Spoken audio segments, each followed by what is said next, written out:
지난주에 이제 11장까지 했는데요. 히브리서 11장까지는 이제 11장은 1장부터 10장까지의 내용을 증명한다라는 겁니다. 증명. 이게 히브리서 이렇게 믿음장이라고 그러잖아요. 예수님이 누구냐라는 것에 대해서 예수님이 누구냐, 예수님이 어떤 분이시냐라는 것을 이제 천사보다 우월했고 모세 같은 선지자보다 율법, 구약 시대는 천사와 모세가 가장 중요했거든요. 모세 같은 선지자가. 그래서 천사보다 선지자보다 우월하고 이 땅에 있는 제사장이 아닌 하늘에 있는 대제사장. 그래서 천사보다 우월하시고 선지자보다 우월하시고 제사장, 대제사장, 땅에 있는 대제사장보다 우월한 아론의 반차를 아론의 허리에서 나오는 땅에 있는 혈통을 쫓는 제사장이 아니라 하나님에 의해서 세워진 멜기세덱의 반차를 쫓는 대제사장이셨다라는 걸 가르쳐 주셨어요. 그리고 이 모세 때의 안식을 주었더라면, 모세와 여호수아 때 안식을 주었더라면 또 다른 안식을 이야기할 필요가 없었을 것이다. 또 다른 안식이 있다. 그런데 그 사실에 대해서 이미 성경에 증명을 하고 증거를 하고 있지만 우리가 잘 몰라서 그렇다. 왜냐하면 초보에 머물러 있기 때문이다 라고 이제 6장에서 가르쳐 주셨어요. 5장 말미에서 때가 오래므로 선생이 되어서 예수님에 대해서 좀 더 깊이 알아야 되는데 알지 못하기 때문에 기초적인 교리 수준, 초보적인 수준에 멈춰 있었다. 그래서 이제 더 깊이 깨닫게 하기 위해서 7장부터 10장까지 이제 멜기세덱의 반차를 쫓는 대제사장의 역할과 성전 성막, 이것이 곧 구약, 이게 이제 구약이죠. 구약의 제사,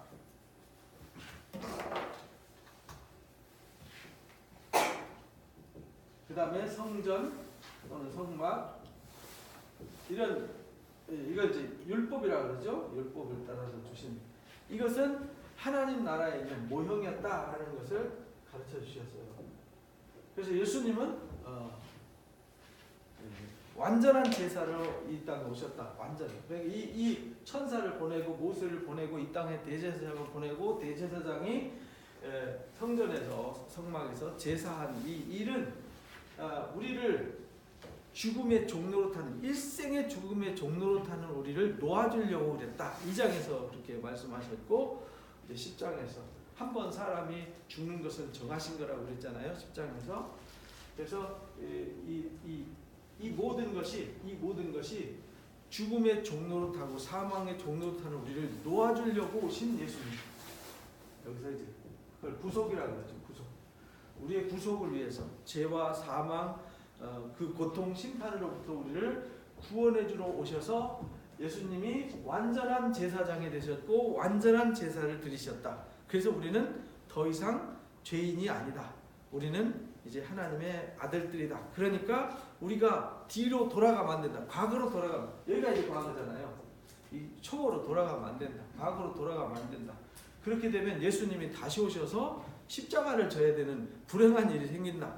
근데 예수님이 다시 오실 일은 아예 없다. 예수님이 다시 이렇게 되면, 여기로 가면은 예수님이 다시 오셔서 십자가 지셔야만 예수를 믿어야 속죄가 이루어지고 구원을 받을 수 있잖아요.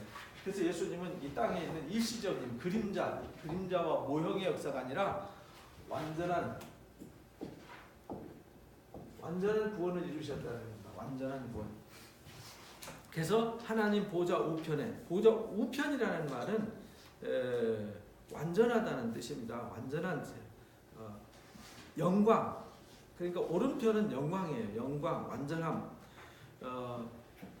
영광의 자리에 앉으셨다는 뜻입니다. 보좌 우편에 앉으셨다는 말은 영광의 자리에 영원히 앉으셔서 영원한 대제사장이 되셨기 때문에 예수님이 죄를 속한 사람, 예수님을 영접해서 예수님과 함께 십자가에 못 박혀서 속죄가 이루어진 사람은 영원한 속죄가 이루어진 거다. 그러니까 다시는 속죄하는 제사가 필요 없는 것이다. 이 사실이 곧 진리다. 이걸 알게 하는 것이 성령의 역사다라는 것을 가르쳐 준 거예요. 그래서 예수님이 가시면 보혜사 성령을 보내셔서 이 사실을 깨닫게 하고 알게 하겠다는 거예요. 왜냐하면 이거는 눈으로 학문으로 공부해서 이게 알 수 있는 것도 아니고 될 수 있는 일도 아니거든요. 그래서 이 모든 것을 하나로 몽당그려서 베푸신 것을 은혜라고 설명했어요. 은혜. 하나님이 이건요, 사람이 여기에 이렇게 부족해서 하나님이 완전한 제사를 드려서 우리를 완전한 하나님의 아들이 되어서 완전한 하나님의 영광에 이르게 하는 이 일은 사람의 노력과 수고는 전혀 개입될 수가 없는 거예요. 이건 전적인 하나님의 은혜로만 되는 것이다 라는 것을 이제 사도 바울도 똑같이 가르쳤고 히브리서에도 똑같이 가르치는 거예요. 왜냐하면 하나님이 하시는 일은 여기선 이렇게 하고 저기선 저렇게 하지 않아요. 성경 66권은 다 한 가지 스토리입니다. 한 가지 스토리, 하나의 주제를 다루고 있기 때문에 이것이. 근데 이 모든 것이 이 사실이 사실이라는 것을 뭘로 증명했어요? 믿음으로 산 사람들이 증명했다는 거예요. 그래서 이 일이 예수님이 이 일이 이루어지기까지 히브리서 11장에 이제 예수를 믿는 우리가 아니면 구약의 성도들의 그 모든 예배와 그들의 의인의 삶이 완성이 안 된다는 거예요. 우리 때문에 그리스도로 말미암아서 우리를 인해서 완전해진다. 그래서 이제 지난주에 거기까지 우리가 나눴어요. 이 사람들은 다 믿음으로 말미암아 증거를 받았다. 그러니까 이 믿음으로 증거받은 사람들은 아벨의 제사부터 시작해가지고 그 이제 에녹의 삶, 또 아브라함의 삶, 노아의 삶, 이삭과 야곱과 그 이후에 다윗과 이제 사사대 시대에 다 그 나오는 믿음의 사람들 있잖아요. 이 믿음으로 살았던 사람들. 그래서 이 믿음으로 살았던 사람들 11장에다가 쫙 다 정리를 해가지고 하나님이 이 믿음으로 이미 증명했다. 증명. 이건 믿음으로 우리 증명 좋아하잖아요. 법에서 두 사람의 증인만, 요즘 한 사람의 증인만 있어도 법으로 다 채택이 되잖아요. 성경엔 두세 증인이 있어야만 이제 인정이 되거든요. 그래서 성경은 두 증인의 역사입니다. 예수님도 요한복음 8장에서 하나님이 증인이시고 내가 증인이니까 두 증인이다. 율법도 두 증인만 있으면은 확정되지 않냐 이렇게 예수님이 말씀하셨는데 이제 증명된 역사예요. 그래서 히브리서 6장에서 분명히 그래서 가르쳤어요. 하나님이 이 일을 하는데 이 일이 곧 뭐냐면 하나님의 약속이라는 거예요. 이게 하나님이 우리를 구속하신 영원히 죽음의 종로로 타고 죽음 때문에 두려워 떠는 우리를 위해서 이 속에서 구원하셔서 영원한 하나님의 나라, 영원한 생명, 영원한 안식을 주시기 위한 이 완전한 구원을 약속하셨다는 거예요. 약속. 그리고 이 약속을 반드시 지키겠다고 맹세하셨어요. 맹세로 뭐 하셨어요? 왜냐하면 하나님보다 더 크신 분이 없기 때문에 하나님 당신의 이름과 명예를 걸고 그리고 당신의 아들의 십자가를 걸고 맹세한 거예요. 그래서 약속하시고 맹세로 보증하신 이 두 가지 변치 못할 사실 때문에 하나님은 반드시 이를 이루신다. 그래서 예수님이 그건 이미 증명된 거다. 이 믿음으로 증명했다. 그러면서 12장에서 오늘 하시는 말씀 1절에 정리를 해줬어요. 이러므로 1장부터 11장까지 이야기를 우리에게 구름같이 둘러싼 허다한 증인들, 이게 11장 얘기죠. 그죠? 이 모든 일들, 하나님 하시는 이 일이 안식의 일이 완전한 구속, 완전한 안식, 완전한 하나님의 영광, 그 일을 위해서 이 믿음의 허다한 증인들이 있다. 구름같이 둘러쌌다. 구름같이 엄청 많다는 뜻이죠. 그냥 몇 사람의 증인만 있어도 그런가 보다 이렇게 말할 수 있는데 너무 증인이 많기 때문에 이걸 거짓말이라고 할 수 있는 확률은 아예 없는 거죠. 아예 없는 거예요. 그래서 예수님이 부활하셨다는 사실을 사도 바울도 고린도전서 15장에서 증명할 때 12제자 그리고 갈릴리 바닷가에서 500여의 형제, 500여의 형제라는 말은 남자들만, 그때 당시에 숫자를 넣을 때 남자들만 넣었거든요. 거기 여자와 아이들, 뭐 할머니, 할아버지들 다 넣으면 더 많죠. 500의 형제와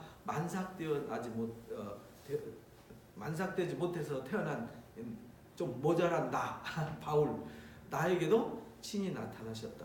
그리고 예수님의 동생 야고보에게도 친히 나타나셔서 부활을 증명하셨다. 한두 명도 아니고 몇 사람이 봤으면은 뭐 환상 볼 수도 있고 착시를 볼 수도 있고 속일 수 있고 끼리끼리 속일 수 있지만 이 부활은 완전한 역사다. 이 부활이 없다면 이 구속의 역사가 없다면 기독교 역사, 성경 모든 역사는 다 거짓말이 되는 거다. 거짓말이 되면 세상에서 가장 불쌍한 사람이 거짓말 믿는 그리스도인이 아니겠느냐? 사도 바울은 그렇게 이야기를 했어요. 그래서 우리가 믿는 이 믿음은요, 흔들리지 않는 완전한 믿음이에요. 완벽한 믿음. 그래서 구름같이 허다한 증인들이 있어요. 그래서 그러니까 이런 증인들이 있으니까 우리는 흔들리지 말라 이 말이죠. 이런 증인들이 있으니까 모든 무거운 것과 얽매기 쉬운 죄를 벗어버리자. 아니 이렇게 완전한 우리에게 그 축복이 있고 은혜가 있고 약속이 있는데 우리가 무엇 때문에 흔들리고 무엇 때문에 이 세상에서 질질 매고 살겠냐 이 말이죠. 이 모든 것을 벗어버리자 이제. 근심, 걱정, 염려, 두려움 다 버리자. 인내로서 우리 앞에 당한 경주를 하자. 인내로서. 인내란 말은 참고 견딘다는 거잖아요. 참고 견딘다는 말은 막 힘들어서 죽을 것 같아서 견디는 것이 아니라 너무 기쁘고 감사해서 그 기쁨이 있는 거기를 향해서 마치 그 100m 달리는 선수가 죽을 것 같다 나 뛰다 말아야지 이렇게 안 하잖아요. 그 막 1등 그 피니시 라인을 향해서 막 죽자사자 피니시 라인이 있으니까 달리는 거잖아요.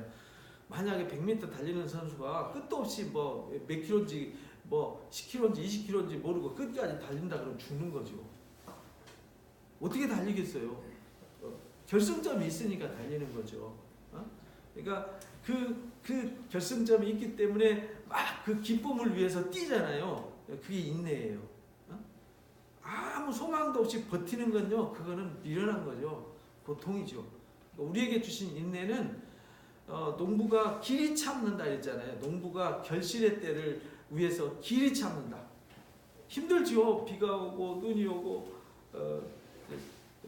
누님이 이제 전화가 왔어요. 고구마 보내줄 거냐고 그래서 안 보내주셔도 됩니다. 그랬더니 그렇게 말하지 말래요. 필요하면은 달라고 하래. 그래야 보내주지. 괜찮습니다. 그러면은 보내줄 것도 안 보내준다. 예, 제가 필요한 말씀 드릴게요. 근데 그러면서 농사 얘기를 하시더라고요.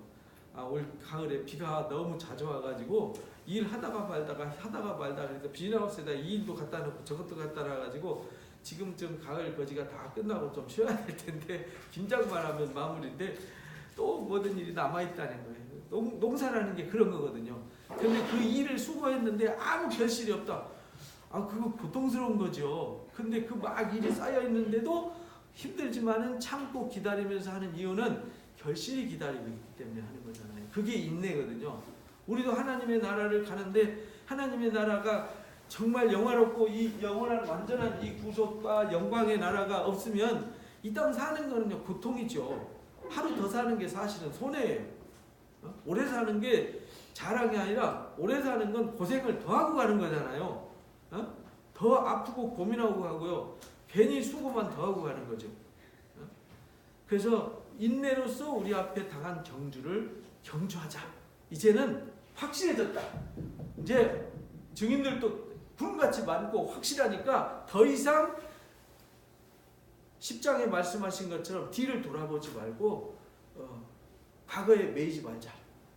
이제는 앞을 향해서 나가자 했던 그 말씀을 11장에 증인들을 내세우면서 이걸 연장시켜서 설명하는 거예요. 그래서 믿음의 주, 또 온전하게 하시는 이인 예수를 바라보자. 믿음의 주란 말은 믿음의 창시자, 믿음의 근본이세요. 왜? 믿음이라는 거는요 변하지 않는 게 믿음이잖아요. 변하면 믿음이 아니에요. 절대 변하지 않는 거, 절대가 이제 믿음이에요. 여기 절대라는 단어가 빠지면요 믿음이 아니에요.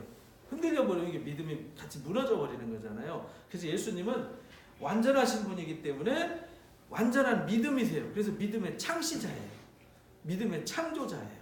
믿음의 시초예요. 믿음의 시초이시고 온전케 하시는 님. 온전케 한다는 말은 영광스럽게 한다.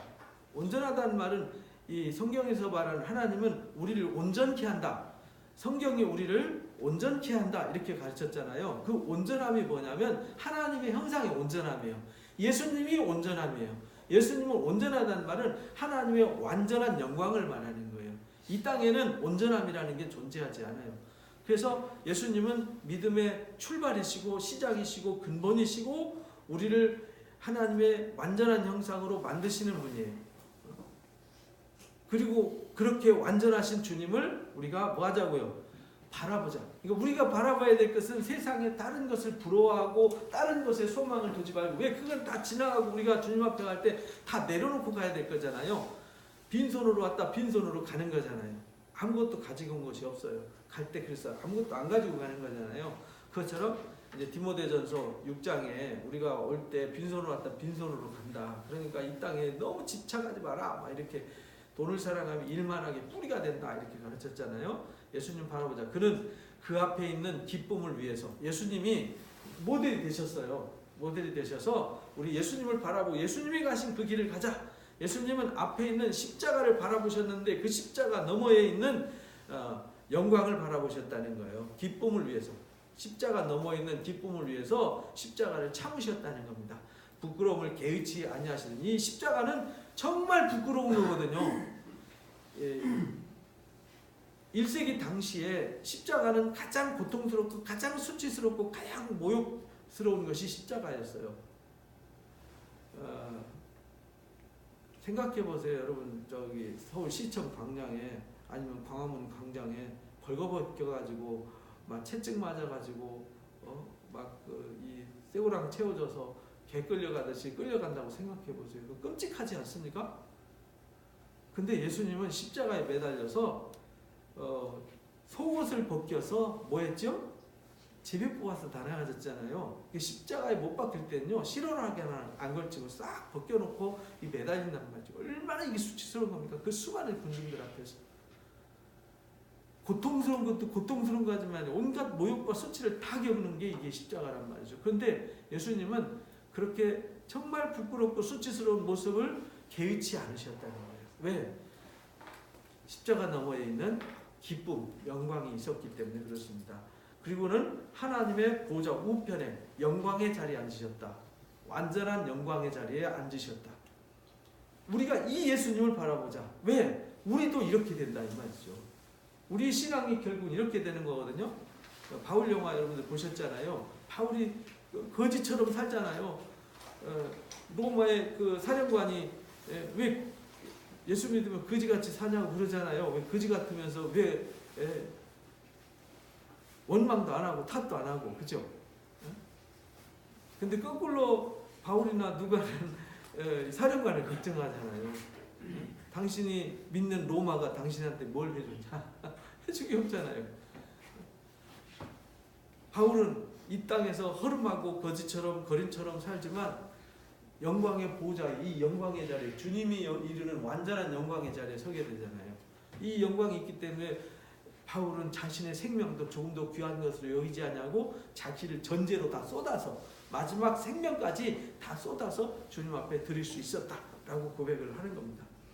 너희가 피곤해서 낙심하지 않기 위해서, 우리가 세상 사는 게 피곤하잖아요. 피곤해서 낙심하지 않기 위해 죄인들이 이같이 자기에게 거역한 일을 참으신 일을 생각하라. 그러니까요, 우리가 예수님을 생각하면요, 이 세상에 어떤 것도 다 이길 수 있고 감당할 수 있다, 그런 말이죠. 그런 예수님을 생각하라. 너희가 죄와 싸우기는 싸우지만 아직 피 흘리기까지는 대항하지 않지 않았느냐.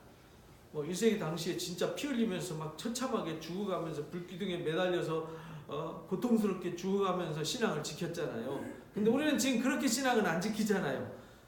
그런 신앙이 아니라 좀 고급스럽게 신앙을 지켜가죠. 근데 고급스러운데 사실은 사탄에게 있어서는요, 이게 고급스러운 것이 더 우리를 쉽게 시험과 올무와 함정에 빠뜨리는 더 좋은 전략이라는 사실입니다. 왜냐하면 너무 아니라고 편안하니까. 기독교 역사 2000년 역사와 성경 2000년 역사를 다 털어서 분석을 해보면요, 언제 타락을 했냐면 풍요로울 때 더 타락을 했습니다. 평안할 때, 풍요로울 때. 그래서 이 호세아 선지자가 그러잖아요. 너희가 풍요로울수록 배부를수록 더욱 타락했다고. 왜냐하면 그때 당시에 호세아 선지자가 북이스라엘 선지자였잖아요. 북이스라엘 선지자였는데 북이스라엘의 여로보암 2세 때가 가장 북이스라엘의 번영을 이뤘던 시대였어요. 근데 번영할수록 그들이 더 아주 무섭게 타락을 했다는 거죠. 그래서 우리가 초대교회 때처럼 핍박과 환난을 안 당한다고 그래서 우리가 이거 무시하면 안 됩니다. 지금은 나 자신과의 아주 처절한 싸움이 남아있는 거거든요. 보이지 않는 영적 정말 처절한 싸움인데요. 우리는 하나도 처절해 보이지 않잖아요. 근데 처절한 육체적 핍박이 있을 때는요, 복음이 불타올라서 로마를 삼켜버렸잖아요. 근데 지금은 세상이 기독교를 삼켜버리잖아요. 너무 잘 나가니까, 너무 풍요롭고 부자고, 그러다 보니까 지금 대형교들이 아주 처참하게 짓밟히는데 그러더라고요, 어떤 분이. 거기 90%가 다 괜찮다고 말하기 때문에 밖에서 사람들이 왜 우리가 괜찮다는데 저 사람들 왜 그러지? 이런데요. 전혀 문제의식이 없다는 뜻이죠. 그게 이제 내가 생각하는 거와 밖에서 생각하는 거와 내가 생각하는 거 다르듯이 사탄이가 생각하는 거와 주님이 생각하는 게 이게 다른 거예요. 그래서 우리는 주님 앞에 서서 왜 정신을 차리고 깨어있으라고 했을까? 이거 이제 우리가 잘 알아들어야 되는 거거든요. 그래서 예수님은요, 너희가 부모, 형제가, 친척이 너희를 팔아먹을 거다. 너희들을 힘들게 할 거다. 이렇게 가르치잖아요. 왜냐하면 마지막 때에는요, 디모데후서 3장처럼 사람들이 싸나워지고 완악해지고 강팍해지고 쾌락만 사랑하고요, 이기적이고 탐욕적이 되기 때문에 그렇다라는 겁니다. 근데 여기서는 그렇게 말해요. 아들들에게 권하는 것 같이 너희를 권한다. 그런 말씀을 너희가 잊었도다. 일렀을 때 아들아, 내 아들아, 주의 징계를 경히 여기지 말며 그에게 꾸지람을 받을 때에 낙심하지 말라. 주께서 그 사랑하시는 자를 징계하시고 그가 받아들이시는 아들마다 채찍질 한다 라고 이제 잠언에 써 있잖아요. 사랑하는 자를 징계하신다는 거예요. 그것처럼 우리가 이 땅에서 핍박받고 징계당하는 것, 어려움을 겪는 것은 당연한 거다. 그거를 사랑으로 받아야지. 나를 저주받았다, 하나님은 나 버렸다, 이거 보면 모르니? 하나님이 분명히 증명했잖아. 확실하게 증명했고 이렇게 완전히 하셨는데 그걸 의심하면 안 된다는 거예요. 우리는 하나님의 사랑을 의심하면 안 돼요. 나한테 조금 있는 실수와 부족함, 연약함 때문에 하나님의 사랑을 의심해서 내가 하나님을 떠나거나 하나님을 실망시켜드리면 안 된다는 거예요. 너희가 참음은 징계를 받기 위해서 참는 게 아니라는 거예요. 우리는요, 이 땅에서 실수도 하고요, 부족하기도 하고요, 서로 갈등을 겪기도 하지만 그런 것들은 아무것도 아니라는 거예요. 그건 당연히 있는 일이에요. 근데 그것을 참는 이유는 하나님의 아들과 같이 너희를 대우하시기 때문에 그렇다. 예수님처럼 대우하시기. 예수님이 그래서 이 땅에 오셔서 엘리 엘리 라마 사박다니, 나의 하나님 어찌하여 나를 버리십니까? 라고 막 그 하늘 향해서 그 고통스럽게 부르짖는 그 부르짖음 있잖아요. 그 고급스럽게 부르짖은 부르짖음이 아니거든요. 막 창자가 끊어지고 심장이 파열되는 그 고통스럽게 부르짖는 그 부르짖음이라는 거죠. 그렇게 참으셔서 우리에게 본을 보여주셨잖아요. 근데 예수님이 그렇게 참으신 것은 십자가 뒤에 있는 영광을 위해서 그랬다. 우리도 이 땅에서 때로는 채찍도 징계도 당하지만 그건 사랑하시기 때문에 주시는 징계다. 그러니까 그것을 잊지 마라. 아들같이 대우하기 때문에 그런 거다. 어찌 아비가 징계하지 않는 아들이 있겠느냐. 징계는 다 받는 거다. 너에게 없으면 사생자요 친아들이 아니기 때문에 그런 거다.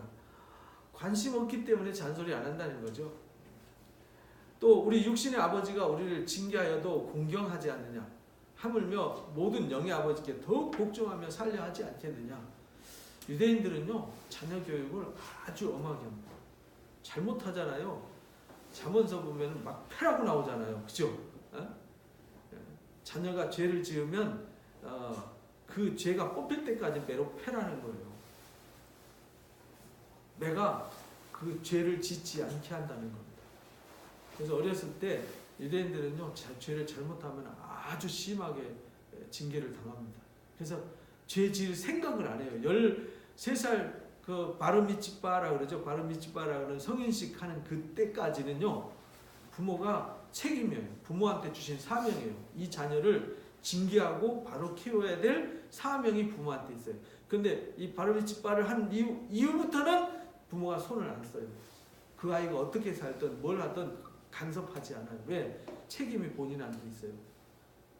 어려서부터 그렇게 배워요. 그 성인식 하는 때 이 토라를 읽으면서 네가 이제 토라를 읽을 수 있어. 네가 토라를 읽고 이제 네가 토라를 지켜야 될 의무가 있는 거예요. 그리고 책임도 본인이 져야 되는 거예요. 이렇게 바뀌는 겁니다. 그들이 잠시 자기 뜻대로 우리를 징계할 거니와 오직 하나님은 우리의 유익을 위해서 그 거룩하심에 참여하게 하기 위해서 우리를 징계하는 거다.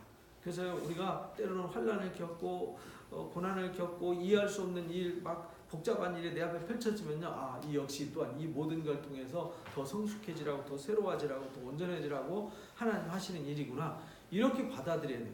그래서 그리스도인들은요, 하나님은 우리한테 절대 손해나게 안 하시거든요. 무엇이든지 다 유익하게 하시기 때문에 해석을 잘하라는 거예요. 이 성경에 예수님과 이 불의한 사람들의 차이점은요, 해석의 차이였어요. 바리새인들과 예수님은 똑같은 일인데 해석의 차이였어요. 가늠한 여인을 잡아다 놓고도 해석의 차이였잖아요. 무릇 징계가 당시에는 즐거워 보이지 않고 슬퍼 보이지만 후에는 그로 말미암아 연단받는 자들은 의와 평강의 열매가 있느니라. 그러니까 우리가 이렇게 확실한 믿음에 증명된 자리에 서고 있지만, 근데 내가 믿음이 있는 것 같은데 보니까 믿음이 없는 것 같고, 하나님이 나 사랑하는 것 같은데 미워하는 것 같고, 하나님이 나를 택하신 것 같은데 때로는 버린 것 같고, 이게 헷갈린단 말이죠. 그래서 이제 12장에 결론을 그렇게 가르쳐 주는 거예요. 이렇게 허다한 증인이 있으니까 더 이상 우리가 무거운 짐, 얽매기 쉬운 것들 이제 벗어버리자. 이거 이제 의미 없는 거다. 이 세상 우리는 때로 매맞고 징계 당하더라도 다 우리를 새롭게 하고 건강하고 거룩하게 하려고 하는 하나님의 섭니다. 결국은 연단받아서 의와 평강의 열매를 맺게 하려는 데 있는 거다. 그러니까 우리가요, 과정을 통해서 더 성숙해지고 더 아름다운 열매를 맺어가야 되는 것이죠. 그러므로 피곤한 손과 연약한 무릎을 일으켜 세우라는 거죠. 피곤하죠?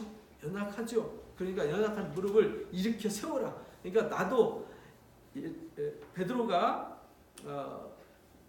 사도행전 3장에 보면 예루살렘 성전에 하루에 3번씩 기도하러 갔잖아요. 근데 기도하러 갈 때 제9시 기도 시간에 올라가는데 안전뱅이라고 나오죠. 태어나면서부터 장애인이었던 그 사람이 미문에 앉아서 구호를 합니다. 근데 줄 돈이 없어요. 그래서 나한테는 은도 없고 금도 없지만 나사렛 예수의 이름으로 명하노니 일어나 걸으라 하고 잡아 일으켰어요. 그런데 일어나 걸으라 할 때 이 노인네가 미쳤나 이러고 달라들었으면요, 평생 그 친구는 장애로 살 수밖에 없죠. 고통스럽게. 그때에 아멘 하고 일어나려고 하는 의지 있잖아요. 그래 일어나야 돼, 믿습니다 하고 일어나려고 막 힘주는 이걸 상태를, 연약한 무릎을 일으켜 세워라. 그러니까 우리가 어떤 일이 있을 때 그걸 극복하고자 하는 노력과 의지가 없으면 하나님이 능력을 주셔도 능력이 안 나타난다는 겁니다. 그래서 우리가 할 일이 있고 하나님이 하실 일이 있어요. 하나님이 하실 일은 하나님 알아서 다 하세요. 그러니까 하나님 걱정은 안 하셔도 돼요. 하나님은 이미 결정하셨고 주시기로 결정하시고 일하시기로 결정하셨어요. 나머지는 나의 책임이에요. 내가 해야 되는 거죠. 너희 발을 위해서 곧은 길을 만들어라. 곧은 길을 만들라는 말은 여기 저른 다리로 하여금 어그러지지 않고 고침을 받게 하라. 그래서요, 우리가 이랬다 저랬다 왔다 갔다 하는 삶이 아니라 확실한 진리의 길, 확정되고 하나님이 예비해 놓으신 진리의 완전한 길, 그 길로 가라는 거죠. 그냥 이렇게 해야 되나 저렇게 해야 되나 이게 맞나 저게 맞나 갈시차처럼 걷지 않게 하라는 거예요. 우리가 그렇게 걷다 보면 이게 습관이 돼가지고요. 늘 그냥 이 흔들리는 게 습관이 되잖아요. 갈대처럼. 갈대는 바람 불면 살짝만 불어도 흔들리잖아요. 이게 갈대는 흔들리는 거예요. 흔들리지 않도록 갈지자그름 만들지 말라는 겁니다. 고든지를 만들고요. 저는 달 이제 더 이상 이리 치우쳤다 저리 치우쳤다 하는 이런 사람 되지 말라는 거죠. 고침을 받게 하라. 모든 사람과 더불어서 화평함과 거룩함을 따르라. 왜냐하면 우리가 죄를 짓고 불행을 겪고 아픔을 겪는 게 다 알고 보면은 관계의 문제잖아요. 그죠? 관계의 문제. 까다로운 사람도 있고 피곤한 사람도 있고 이해가 안 되는 사람도 있고 정말 소화가 안 되는 사람들이 있지만 그런 사람과 더불어 있어요. 더불어라는 단어를 잘 기억하셔야 됩니다. 혼자가 아닙니다. 예수님이 나와 더불어 일하시잖아요. 나 같은 인간도 더불어 일하시는데 나도 다른 사람과 더불어 해야 되는 거죠. 그래서 주님이 나를 사랑하듯이 너희도 서로 사랑하라 한 말씀, 그 말씀입니다. 모든 사람과 더불어 화평함과 거룩함을 따라야 된다. 이것이 없이는 아무도 주를 볼 수 없다. 이게 장애물이 돼서 결국은 천국 못 가게 하는 원인이 사실은 내 앞에 사람들과의 관계에 있다라는 겁니다. 결국은 관계의 장벽을 못 뛰어넘는 사람들은 하나님 나라 못 간다는 뜻이죠. 그렇잖아요. 내가 남을 용서하지 못하면 내 마음속에 무슨 마음이 들어있죠? 원망하고 시기하고 저주하고 미워하고 증오하는 마음이 있는 사람 하나님 나라 못 가요. 그것 때문에. 하나님 나라 보여지지도 않아요. 그런 사람들이 계시록에는 라오디아 교회를 향해서 눈이 가려져 있다 그러잖아요. 그래서 안약을 사서 발라서 못 보는 자가 되지 말고 보는 자가 되라고. 내 마음속에요. 어둠이 들어오면 즉시 눈이 가려져요. 장님이 되는 거죠. 영적인 장님이 되는 겁니다. 그래서 앞을 볼 수 없고 분별력이 없어져서 좌충우돌하게 되는 겁니다. 그래서 우리 안에 정결한 정한 마음, 에스겔서 34장에 보면 우리한테 이제 우리가 하나님 앞에 이사야 선지자도 그렇게 말하고요. 우리 안에 새 마음 새 영이 부어져야 돼요. 새 마음 새 영이 부어져서 우리 눈이 떠져서 보지 못하는 자가 아니라 보는 자가 돼야 되는 거죠. 예수님이 사람들한테 너희는 봄으로 복이 있고 이렇게 말하잖아요. 들음으로 복이 있다. 근데 바리새인들은 보지 못해요. 그러니까 바리새인들이 우리가 맹인인가? 이렇게 말하잖아요. 이게 육신의 눈으로 보는 걸 얘기하는 게 아니거든요. 이러면은요, 이런 것이 없이는 아무도 주를 보지 못해요. 하나님 나라도 못 가요. 그래서 우리가 신앙생활하면서 제일 중요한 게 뭐냐면요, 내가 누구든지 대할 때 화평으로 거룩함으로 대할 수 있는 내 마음이 성숙함과 온전함이 이루어지는가, 이걸 매일 점검하는 거죠. 점검해야 됩니다. 점검해서 거룩함과 화평함을 이루어야 된다. 너희는 하나님의 은혜에 이르지 못한 자가 없도록 해야 된다. 하나님의 은혜는요, 전적으로 그냥 하나님이 값없이 모두에게 주시는 건데, 모두에게 주시는 그 은혜에 이르지 못하는 그 원인이 거룩함과 화평함을 이루지 못하는 요것 때문에 생긴다는 거예요. 없도록. 그래서 쓴뿌리가 마음에 생겨서요, 괴롭게 해서 많은 사람이 이로 말미암아서 더럽게 되기 때문에 주님 앞에 못 가고 주님을 못 본다는 겁니다. 그러니까 내 마음에 쓴뿌리, 이게 뭐냐면요, 이 육신의 열매입니다. 갈라디아서 5장에 말하는 육신을 쫓는 자는 육신의 열매를 맺는다 그러잖아요. 성령을 쫓는 자는 성령의 열매를 맺는다. 그래서 우리가 성령의 열매를 맺는 사람들은 이제 하나님의 은혜에 쉽게 이르게 되는 거죠. 쓴뿌리가 없으니까. 왜? 그것이 나의 발목을 잡지 않아요. 내 눈을 가리지 않아요. 나를 늪으로 빠뜨리지 않아요. 그래서 여기 이제 음행하는 자와 한 그릇 음식 때문에 장자의 명분을 파는 에서같이 망령된 자가 없도록 살펴야 한다. 그래서 이게 욕심이죠. 욕심. 탐욕 때문에. 결국은 탐욕과 내 마음의 미움과 증오, 시기 이런 것 때문에 결국은요, 불신, 원망 이런 것들이 결국은 하나님의 은혜에 이르지 못하게 하고 하나님이 주시는 그 은혜와 복을 받지 못하게 하는 장애물이라는 겁니다. 근데 이거는요, 보이지가 않아요. 근데 슬그머니 오기 때문에요, 와 있는지를 잘 몰라요.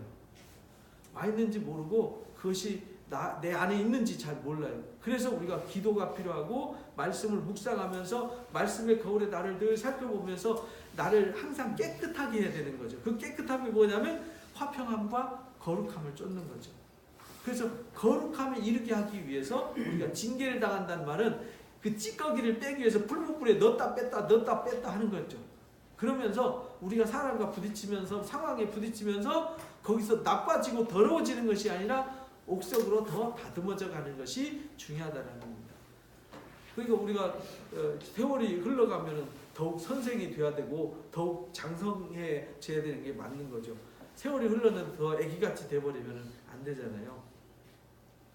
너희가 아는 바와 같이 그가 후에 축복을 이어받으려고 눈물을 흘리면서 구하지만 회개할 기회를 얻지 못했다 이렇게 말해요.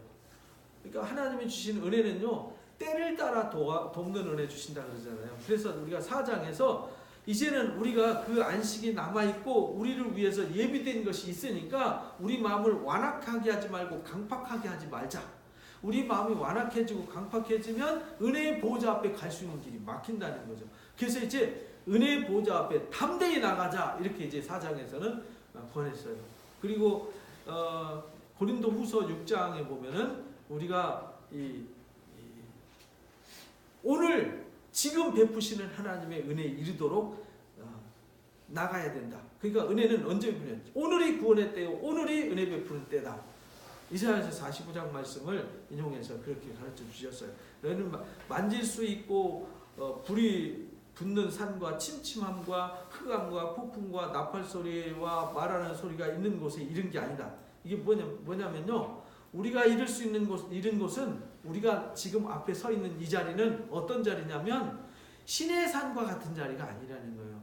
이스라엘 백성들을 데리고 와서 신의 산에서 하나님이 이스라엘을 만나잖아요. 근데 백성들은 무서워서 못 갔어요. 모세 혼자 갔잖아요. 그래서 모세가 하나님 뵙고 왔을 때 모세 얼굴도 못 봤어요. 그래서 모세가 수건을 가렸잖아요. 지금 그 얘기를 하는 겁니다. 여기에. 그 소리를 듣는 자들은 더 말씀하지 아니하시기를 구했다. 아이고 우리는 두렵다. 그러니까 모세 네가 듣고 와서 네가 대신 말해달라 이렇게 말한 거잖아요. 이런 짐승이라도 그 산에 들어가면 돌로 침을 당한다. 죽는다. 그래서 이제 이렇게 띠를 쳐가지고 여기까지 여기 넘어가면 죽어 이래가지고 구분을 했었잖아요. 하신 명령을 그들이 견디지 못합니다. 그 보이는 바가 이르듯 무섭기로 모세도 이르되 내가 심히 두렵고 떨린다라고 했다. 거기가 신의 산이었어요. 그러나 너희가 이른 산은 무슨 산이요? 시온산과 살아계신 하나님의 도성인 하늘의 예루살렘이다. 이렇게. 시온산이라는 말은 하나님이 계신 산을 시온산이라고 해요. 하나님이 계신 산. 그래서 이제 다윗이 예루살렘에 가서 거기 이제 여부스 성을 점령하잖아요. 그래서 그 성을 다윗성이라고 그래요. 그 다윗성이 이제 예루살렘이 되는 거죠.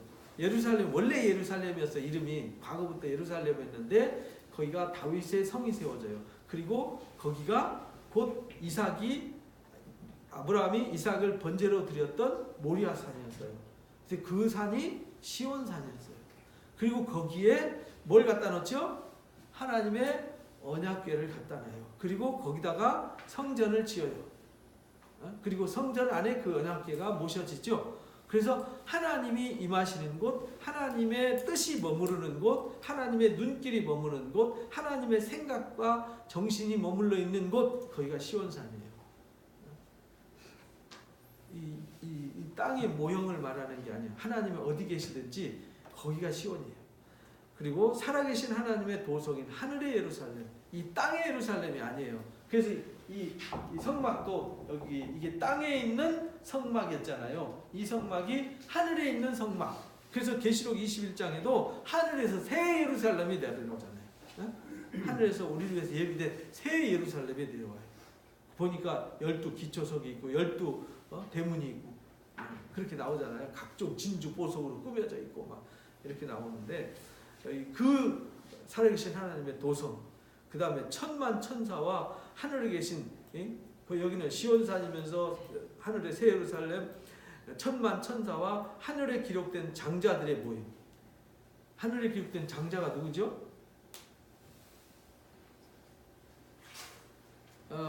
로마서 8장 29절에 보면 이렇게 말씀하셨죠.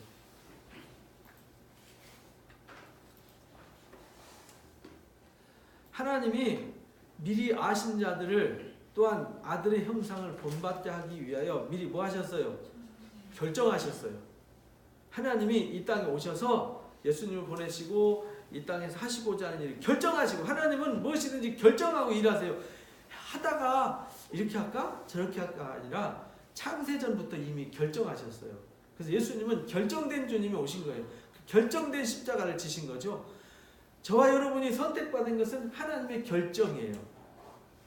왜 나는 믿고 저 사람 안 믿을까? 그건 하나님의 결정이에요. 거기에 토기장이를 가르쳐 주셨잖아요. 로마서 9장에. 토기장이한테 나는 왜 이런 그릇 만들었습니까? 왜 저런 그릇 만들었습니까? 하지 말라는 거예요. 토기장이가 원하는 그릇을 만드는 권한은 토기장이한테 있다는 거죠. 나를 택하고 안 택하고는 하나님의 결정에 달려 있는 거예요. 왜 나를 택했습니까? 나중에 하나님 가서 왜 택했는지 여쭤보세요. 전 물어보면 그거밖에 답해 줄 게 없더라고요. 그래서 미리 결정하셨어요. 결정하시고요. 그로 결정하신 그 내용이 뭐냐면요. 그로 많은 형제 중에서 뭐가 되게 해요? 맏아들이 되게 한다. 왜 맏아들이 되게 하죠? 여기 이제 상속자가 나오죠. 상속자. 자녀이면 뭐가 되는 거죠? 상속자. 하나님의 상속자다. 이렇게 말해요. 맏아들이 상속자였어요. 그래서 족보도 이어갈 때 맏아들이 족보를 이어가잖아요. 그죠? 근데 둘째 아들인데 둘째가 맏아들이 되기도 해요. 그래서 원래 에서가 맏아들이잖아요. 근데 아브라함과 이삭과 에서 이렇게 안 하잖아요. 아브라함과 이삭과 야곱. 유다는 넷째 아들이잖아요. 근데 아브라함이 이삭을 낳고 이삭이 야곱을 낳고. 근데 아브라함이 이삭만 낳은 게 아니라 이스마엘도 낳고 다른 자식들도 그드라를 통해서 많이 낳았단 말이죠. 그 야곱이 루벤을 낳고 안 하고 야곱이 유다를 낳고 유다가 다말에서 베레스와 세라를 낳고 이렇게 말하잖아요. 헤스론을 낳고 낳고 아미나답을 낳고 나손을 낳고 살몬을 낳고 보아스를 낳고 이세를 낳고 다윗을 낳고 이렇게 족보가 장자 족보로 이어가잖아요. 여기 맏아들이 법적 상속자라 이 말입니다. 그래서 여기에 맏아들이 되게 하셨다라는 말은 장자를 말하는 겁니다. 장자. 그러니까 장자들의 총회라는 말은 하나님이 하나님의 나라를 상속해지기로 택한 사람들의 무리 이런 말입니다. 그러니까 하나님의 나라는요 아무나 못 가요. 누가 가죠? 장자들만 가는 겁니다. 장자들. 하늘에 기록된 장자들의 모임. 여기가 하나님의 나라예요. 그러니까 여러분들은 하나님의 나라의 뭐죠? 장자입니다. 여러분들은 장자의 권세를 주신 거예요. 그렇게 장자를 삼아서 하나님의 완전한 영광, 완전한 보좌 우편의 영광을 상속해 주시려고 택하신 거예요. 이게 정말 너무 황송하고 너무 죄송한 거잖아요. 나 아무것도 한 것도 없는데 그렇게 해주시겠다니까 너무 감사하고 죄송한데 그게 사실이라는 거죠. 이 구름같이 여단 증인들이 증명했다는 겁니다. 그런 모임과 교회. 여기는 이제 장자들의 모임은 이미 하나님 나라에 먼저 가신 분들, 이 땅에는 여기에 남아있는 교회 공동체와 그리스도의 공동체와 만민의 심판자이신 하나님 및 온전하게 된 의인의 영들, 온전하게 된 의인의 영들은 누구죠? 구약의 의인들 있죠. 구약의 의인들. 이 사람들은 10장에서 그랬잖아요. 우리가 아니면 이들이 온전해지지 않는다. 그래서 예수님이 십자가 지시고 우리를 통해서 이제 그 약속이 완성이 되는 거죠. 하나님의 약속이 최후에 완성되는 건요. 주님이 다시 오실 때 완성되는 거잖아요. 종말이 시작됐지만 알파이신 하나님이 오메가를 이루실 때 주님이 다시 오실 때 완전해지시는 거거든요. 그 완전함이 이루어졌을 때 이제 모두가 다 완전해지는 거예요. 그래서 그때에 죽은 자들 가운데서 다시 살아나서 부활해서 새 몸을 입고 주님과 함께 우리에게 오고 우리는 이 세상에 있으면은 변화받아서 주님을 영접하게 된다라고 데살로니가 전서 4장에서 우리가 배웠어요. 그 의인의 영들과 새 언약의 중보자이신 예수님과 및 아벨의 피보다 더 나은 것을 뿌린 피다. 그 자리에 우리가 세움받았다. 그러니까 우리가 세움받은 자리는요, 이 땅에 시내산에서 모세에게 임했던 그 영광의 자리가 아니라는 거예요. 거기는 두렵고 떨림과 무서움이 있었고 막 얼굴도 못 보고 막 이랬지만, 우리가 이르는 거기는 두렵고 떨리고 그런 곳이 아니라 장자들, 상속자들, 하나님의 영광의 보좌 우편에 예수님이 앉듯이 영광과 찬송으로 기쁨으로 가는 그곳이다. 그런 말입니다. 다 차원이 다르다는 거죠. 우리가 이루고 받아야 되는 구원은 차원이 다른 겁니다. 너희는 삶과 말씀하신 일을, 그러니까 뭐 하지 말라는 거예요? 거역하지 말아라.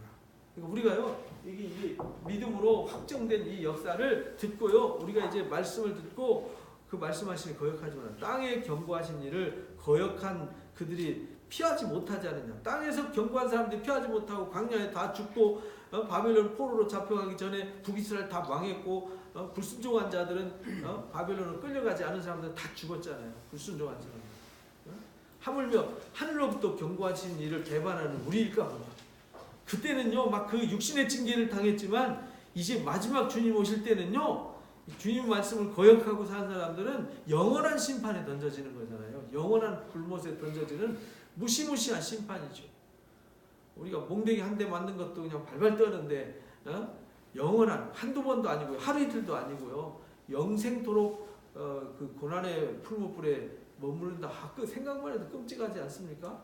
우리가 점에 불과한 이 짧은 인생, 우리가 잘 하나님의 말씀으로 살아서 그 영광에 이르는 자가 되어야 되죠. 그 영광의 경고를, 삶과 말씀하신 것을 거역하지 말고요, 경고하신 말씀을 잘 귀를 기울여야 되는 거죠. 그래서 우리가 세상의 잡다한 소리에 귀를 기울이지 말고, 우리는요, 세상의 잡다한 소리는 또 누가 뒤에 와서 속삭속삭 하는 얘기는 잘도 들어요. 어떤 분이 그러더라고요. 아, 정말 된통 당했대요. 왜 당했냐 그러니까, 난 아무것도 안 했는데 막 뒤에 가가지고 막 이상한 사람 만들어놔가지고 미치겠다고 그러더라고요.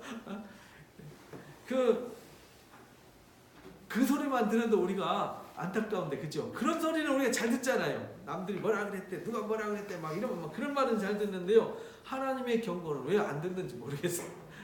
하나님의 말씀의 경고는 더 귀를 기울여야 된다는 거죠. 하늘로부터 경고하신 일을 배반하는 우리일까 보냐. 그때는 그 소리가 땅을 진동하였거니와, 그때는요, 시내산에서는 막 지진이 일어났잖아요. 하나님이 오시니까 막 광풍이 불고, 엘리야 때도 그랬죠.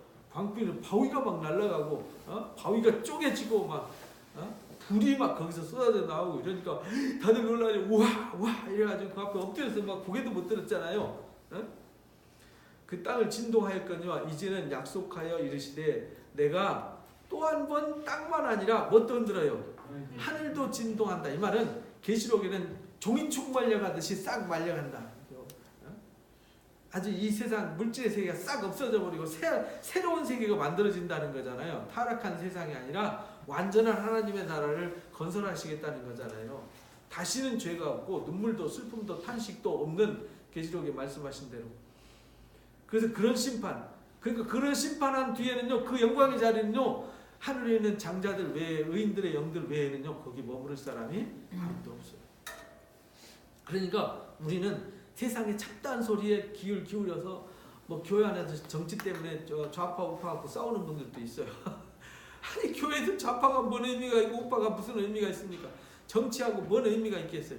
우리는요, 그 사람들의 귀를 기울이지 말고 어디에? 하나님의 음성에 제발 좀 귀를 기울여라. 이렇게 이제 번고를 하시는 겁니다.